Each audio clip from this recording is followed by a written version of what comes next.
Hi everybody, this is Jake, your resident content cowboy here, and I am going to be giving you a list of the best guns in Returnal. In fact, I guess not the best guns, I'm going to be giving you a list of all the guns in Returnal ranked. Now, first I want to say, I know what you're thinking, Jake, this is a subjective list because these are your favorite guns. Normally, that's true. However, I'm 100% right about everything, so this is actually the only list that matters when it comes to ranking Returnal's guns. I would love to hear what you have to say afterwards. I'm going to get rid of my old face here so you can see me using these guns. Let's do it. Every gun in Returnal ranked. Let's start with the pistol. The pistol is the gun you start with, and I actually do not think it is the worst gun in the game, but to start, I will just talk briefly about the pistol, and I've got to try to figure out where I would like to put it. But considering it's the gun that you have to start with, and most likely the first gun you find is going to be better in every way, unless you just particularly hate that style of weapon, the pistol is going to be very, very low on the list. It's a reliable weapon. It fires at great range. The accuracy is really nice. You have to pull the trigger every time you want to fire, basically, or you fire pretty slow. So I don't love the pistol, but yeah, I just wanted to start this video talking about the pistol before I rank something. And I figured I might as well say, yeehaw. I didn't say that earlier. That's my mistake. Sorry about that. There's a yeehaw from your content cowboy. Okay, I've got to say that the guns that are low on my list I think are pretty controversial. I know that sounds crazy in a video game like this, but I actually think that the guns I don't like, some people really love. Let's get into it. The lowest ranked gun on my list. My number 10 gun, that's right, I said it, the Dreadbound. I think the Dreadbound is okay, and again, all of these guns have their uses, but it is okay in some very, very specific situations. The issue with the Dreadbound is that it doesn't have enough ammunition for the way the gun works. I know you can get more with later upgrades, and it works extremely good at close range. Here's me using it against the game's first boss. The issue is it's extremely high risk, high reward. And as the game goes on, you're going to run into so many scenarios where the enemies are far away, where they are above you, where they are floating for one reason or another. And to miss on some of these shots means that your projectile takes forever to come back. Now, if you stand right next to an enemy and just drill their weak spot with this gun, it's actually pretty good. But in general, the nature of how you have to play with this gun, for me, it just makes it one of the least useful weapons in the game. It's really cool when it works out well, and it's great, as with a lot of guns, when you have a lot of cool abilities attached to it, or I guess I should say traits attached to it. But in general, I never really want to pick this gun up because it's going to give you a higher chance of dying. It's going to give you a higher chance of being hit. And frankly, the whole thing that you need to figure out how to do in this game is survive. When you're trying to complete runs, you need to know how to survive. And this gun really doesn't help you do that. That's why it is my number 10. You ready for my number 9? Because I also think it's pretty controversial. Here we go. My number 9 gun is the Pyro Shell Caster. I said that weird. The Pyro Shell Caster. I know a lot of people really like this gun. This tops a lot of people's lists, but I think this gun actually kind of sucks. It might even be worse than the Dreadbound, in my opinion, but okay, the Pyro Shell Caster. Here we go. So it's a grenade launcher, not a rocket launcher. We'll talk about the game's rocket launcher a little later, because I think it's a much better gun. This gun's issue is kind of the issue I have with the Dreadbound, but it's a little different. You know, in this game, what matters is doing damage and killing enemies reliably. I will say that this gun does have a nice range, but its big issue is it's not that easy to hit people with it compared to other guns. I get that it's powerful, so against certain enemies, it's decent, but in general, you're going to get hit by these little things that are bouncing around the environment. For instance, There's a fight right here where I'm fighting those little bats that kind of fly at you pretty fast. And it's a little hard to nail them with this gun. And as the game progresses, you find more and more enemies, at least in certain areas. This isn't true of every area. You find more and more enemies that kind of bounce around the environment. So I could imagine in the third biome finding that the Pyro Shell Caster is pretty good. Maybe a bit in the second biome. I'm trying to think of situations I would want to use this gun. But the truth is, I don't. I don't want to use it. I don't like it. I recognize that it's powerful, but I don't think it's very good. It's my number 9. In a way, it could be my number 10. I'm really underwhelmed by this gun. In this game, I don't want to focus so much on trying to hit someone with something. It's more important to be concerned with what's going on in your environment so that you can stay alive, what's going on with the projectiles and enemies coming at you. I don't want to spend time trying to arc my grenade launcher shots. So there you go. Number 9, the Pyro Shell Caster. I literally never pick it up. I don't like it. My number 8 gun is the modified sidearm, aka the pistol. That little gun that you start the game with. You know, it's not very good. It's not terrible. It actually serves its purpose pretty well. I don't like how often you have to pull the trigger. I know that's like a dumb complaint about it, but it just annoys me that you have to keep pulling the trigger on this gun. And in general, you're going to pick up something else pretty soon. So almost every gun in every situation is better than the pistol. It's a decent starting weapon, and you understand why it is the way it is, but it's a pistol. It's just a little friggin' pistol. Really, the only guns I might not take, and I might even still take them depending on the situation, because at least the first pistol you start with doesn't have any abilities. I might not take it, or I might not take the Dreadbound maybe. I might not take the Pyro Shell Caster, but look right here, a Spit Mob Blaster. I'll take this in a second over the starting pistol. Heading on up our top 10 list, the Coil Spine Shredder makes my number 7 gun. You know, this gun's interesting because it's very much a rail gun, and it's pretty powerful. So I do actually like it at times, and you find one with good abilities, it's a pretty fun gun to use. What I like about this gun compared to, let's say, the other guns that are lower on our list is I like that it is point and shoot, and you're going to nail a lot of people with it. In that sense, there are times where this gun is actually really, really great. There are other situations where the encounters are getting pretty hectic, and you have to run around, and missing a shot or two can be quite frustrating. But in general, I think this gun is decent.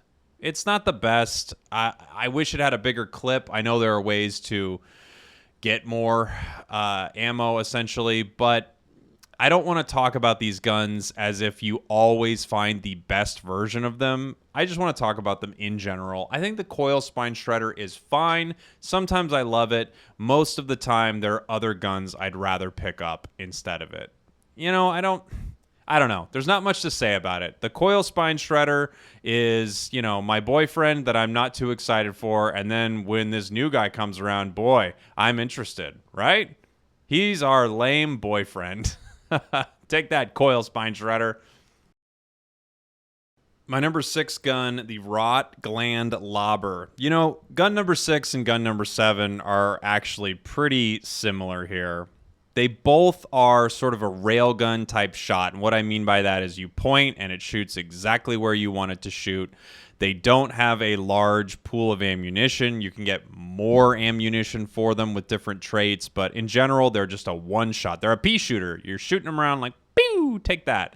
What I like a little bit more about the Rockland Lobber, and, you know, this is really going to be up to personal preference here. What I like a little bit more about it is that it gives the enemies a damage over time effect. I personally really like damage over time effects in this game. There are other guns that do this better, I would say, in a sense, but damage over time is really nice because sometimes you'll be in a challenge room or a boss, and you don't have to focus much on shooting the enemies. As long as you tag them once with that damage over time effect from this weapon, you'll do pretty well for the rest of the encounter. So that I like about this gun. But in general, you're going to run into times when you want to do more direct damage faster.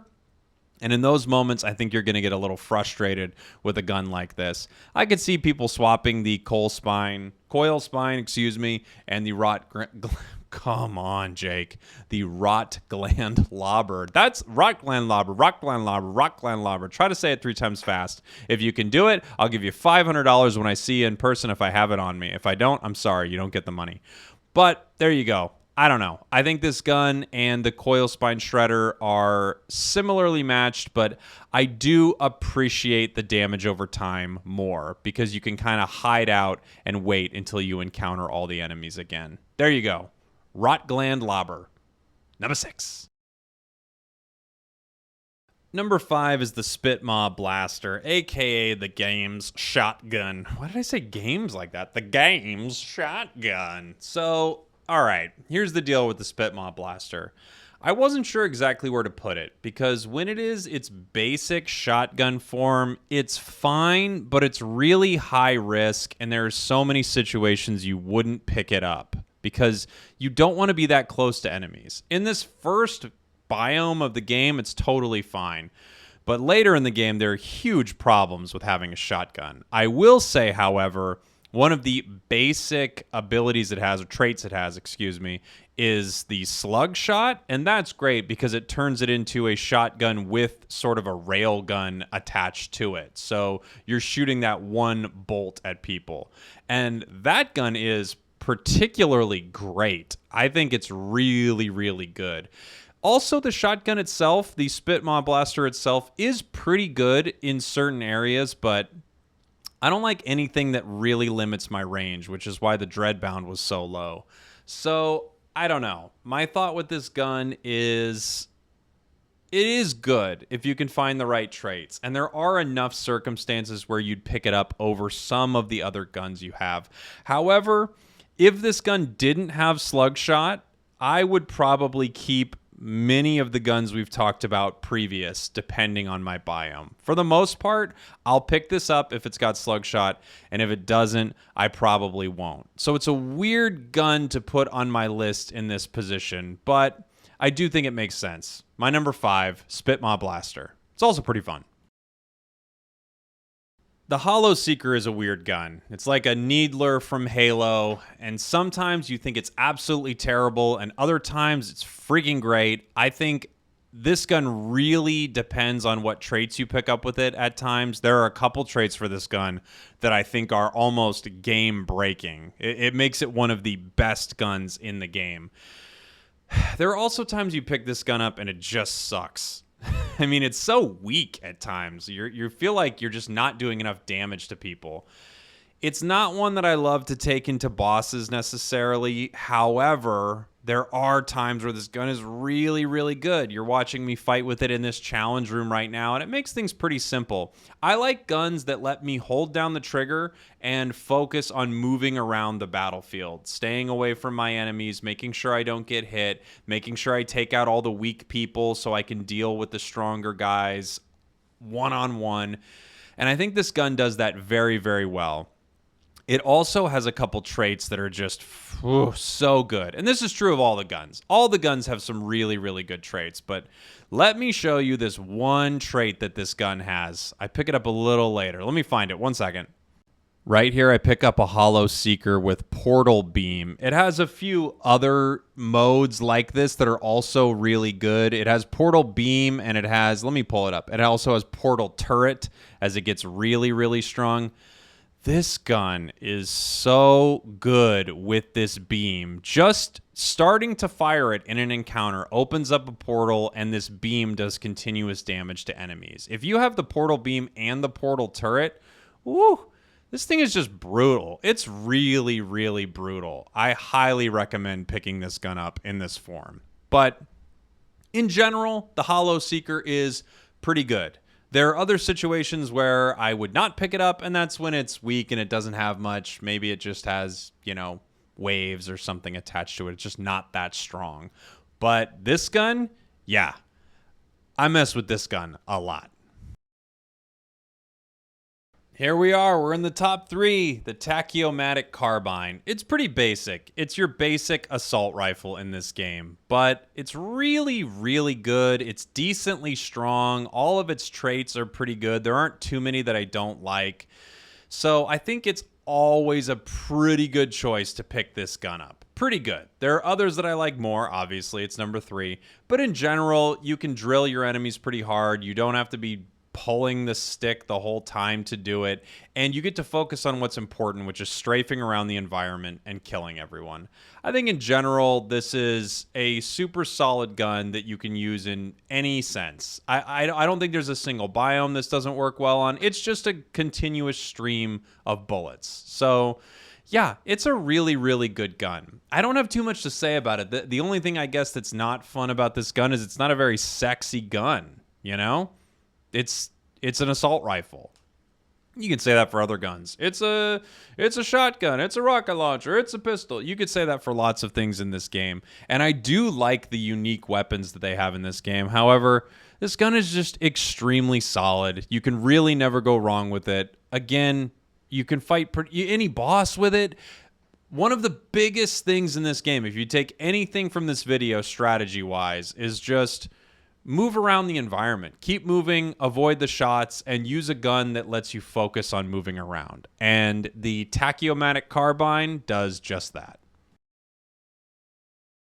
The second best gun in Returnal is the Thermogenic Launcher, basically the rocket launcher in the game. It's extremely good. It also has a special place in my heart because it's the gun I first beat my first run with. So I think I'll always love it a little bit for that. It's extremely good. The only issue with it from time to time is if the rockets are firing a little slow. I understand that. It's not as point and click as some of the other guns, but you're able to do a ton of damage with it, strafe around the environment, and you don't have to focus on aiming as much as you do with something like the Pyro shell caster. I know some people like the grenade launcher better. I don't see how you possibly could. The rocket launcher is better in every way, in my opinion. I guess maybe it doesn't do as much damage, but you're totally fine without doing that much damage. It's such a good gun.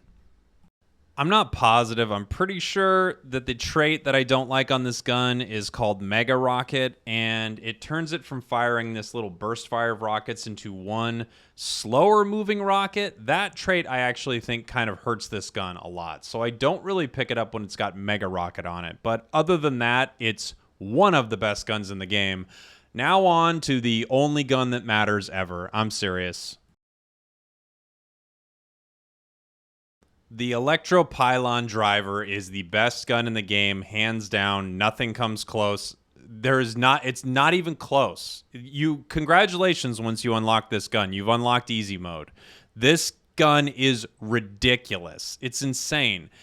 It's essentially damage over time that you can stack over and over again. You can chain to multiple enemies. What it is, the Electro Pylon driver shoots out these little pylons at enemies, and once it tethers onto them and tethers onto something else, it starts doing damage over time. It just kind of like zaps them over and over again, almost like they're standing inside of an electric fence. They just can't get out. They just wanted to pee on it, for God's sakes. Do you guys remember that, by the way? That was like a thing, peeing on an electric fence. When I was a kid, that was a thing, peeing on an electric fence. I'm not even that old, but come on, why were we doing that? Anyway, you can shoot this, walk around a corner, come back. You can beat any boss with it. There are so many times you don't have to do anything most of the encounter. You shoot it, you tether it to a guy for a second, and then you just focus on not getting hit. It's insane. I'm honestly kind of shocked by it sometimes because I really do feel like it makes the game phenomenally easy.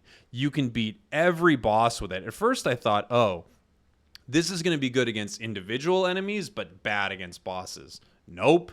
It's insanely good against bosses. Probably the best gun against bosses. It's the best in every sense because you don't have to pay attention to fighting anymore. You just hit them with these pylons and watch everyone die. You can hit one pylon to one enemy, one pylon to another enemy. These two enemies are now tethered together taking damage from these pylons, let me be clear. When I say tethered together, it doesn't mean that it inhibits their movement. It just means that they are like tethered there together and both taking damage over time.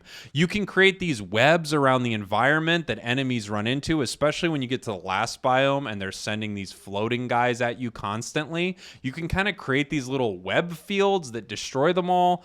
It also feels like it has an incredible range. It's not even close. It's not even close. No gun compares. Use the Electro Pylon driver. You will easily complete the game with this gun. I'm telling you, it's baffling that this gun is so good.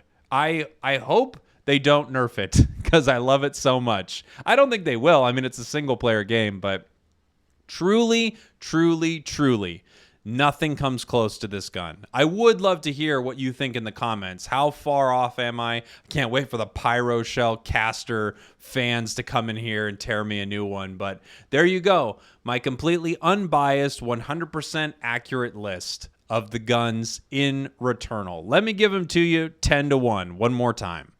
Number 10, the Dreadbound. Number 9, the Pyro Shell caster. Number 7, the Coil Spine Shredder.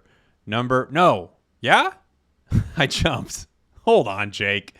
Number 9 is the Pyro Shell caster, meaning that number 8 is the pistol. Number 7 is the Coil Spine Shredder. Number 6 is the Rockland Lobber. Ooh, that's tough to say. Number 5, the Spitmaw Blaster. Number 4, the Hollowseeker. Number 3, the Tachyomatic Carbine. Number 2, the Thermogenic Launcher. And number 1, the impossibly good Electro Pylon driver. I hope this video was entertaining and fun, and I hope that you liked this list. If you haven't used the Electro Pylon driver, you're an absolute fool. I will see you all next time. I love you. Yeehaw. Thank you, thank you, thank you, and goodbye. Mwah.